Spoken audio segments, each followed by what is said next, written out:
तुम्ही राजकारण करताय ना, नीतिमत्ता असेल तर राजकारण करा. व्यापार करताय, तुमच्या व्यापाराला जर नीतिमत्ता असेल तर व्यापाराला अर्थ आहे. तुम्ही शिक्षण घेताय, तुमच्या शिक्षणाला नीतिमत्ता आहे तर त्याला काय अर्थ आहे. या सगळ्या गोष्टी, नोकरी करताय, नोकरीमध्ये नीतिमत्ता असेल तर सगळ्या गोष्टी आहेत, नाही तर सगळं झिरो आहे. म्हणून राजकारण हे नीतीशिवाय झालं, नीतिमत्तेशिवाय झालं, म्हणून ही वेळ आलेली आहे.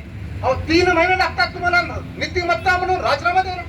आता नाना सांगत होता, सिद्धार्थ बोल, रोहित बोल, आधी सांगायचं नाही, मी पुरावा घेतल्याशिवाय त्यांना काही करणार नाही.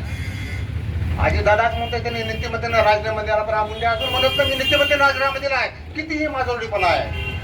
तो म्हणतो मी बिमारांवर राजीनामा दिला म्हणतो तो. मित्रांनो, हा माज फिरवण्याची ताकद तुमच्या आमच्यामध्ये असली पाहिजे. आणि ही ताकद कधी येईल?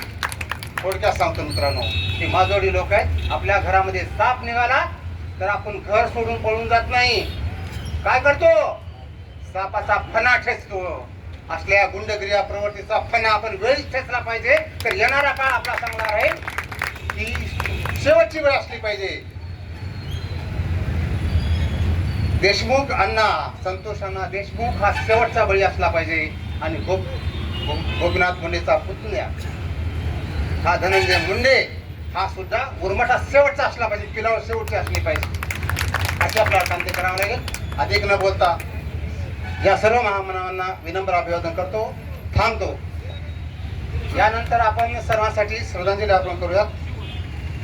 यानंतर शिवशंकर लांडगे यांना विनंती करतो आपण मनोगत व्यक्त करायचं आहे. आणि हे शेवटचं मनोगत राहील. यानंतर आपल्याला निवेदन देण्यासाठी तहसील कार्यालय इथे जायचं आहे. सर्व समाज बांधवांना विनंती, आपण इतरस्त न जाता सर्वांनी जागेवर बसून राहायचंय.